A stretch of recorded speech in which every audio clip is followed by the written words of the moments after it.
I call this one my love of jazz. And I grew up on jazz. I love jazz. Always have, always will. Especially jazz fusion from the 70s.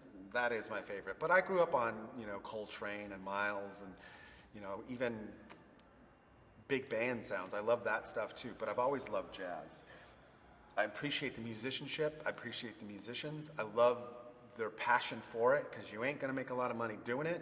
So most jazz musicians really love jazz. It's always fun to be around jazz musicians because they're very passionate about music and jazz.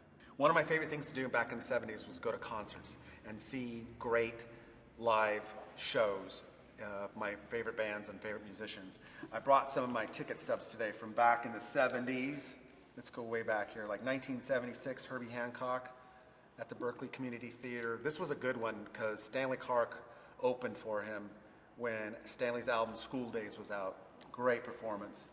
Here we have Stanley Clarke in 78, Stanley Clarke in 79. What else do we have here? God, so many. Michael Walden in 79. That was a great show. He always had a great band. Jean-Luc Ponty. This was in San Jose, I think. This one is Return to Forever. This was when they reunited in LA. Jean-Luc Ponty in 78. Oh my God. Return to Forever in 76. Clark Duke Project in 81.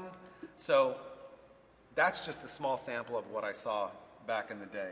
So when I moved to Los Angeles and started meeting and shooting these jazz musicians, it was a big thrill.